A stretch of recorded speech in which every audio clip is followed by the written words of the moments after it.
Ako na yung pork meat. Yan na.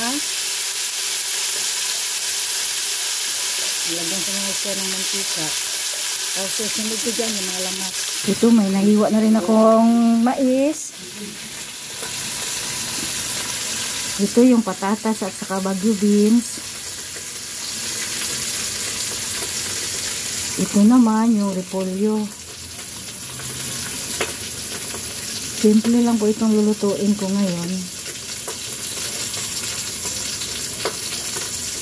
Ayan, naglagay na ako ng mga lamas.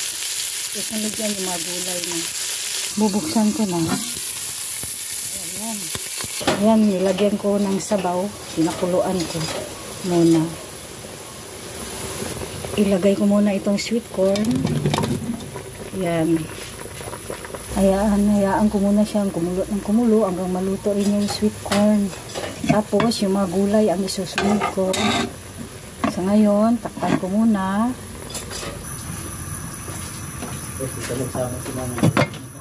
Ito yung isunod ko, yung patatas at saka Baguio beans. Panghuli ito namang repolyo. Sisilipin ko muna kung kulo na ba. Ay, grabe ang kulo na yun.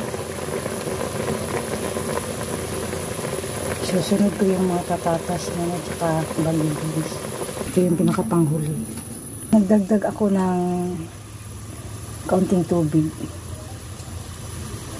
Pakuluin ko muna ito siya. Saka ko ilagay yung mga gulay. Ito na, kulong-kulo na.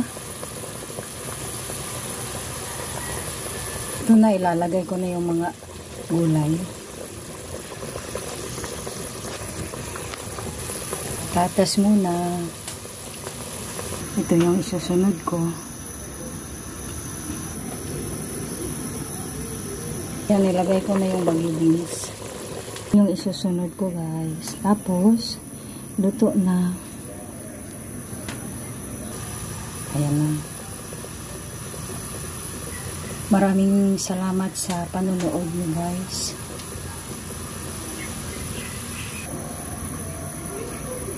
Repolyo. Ito.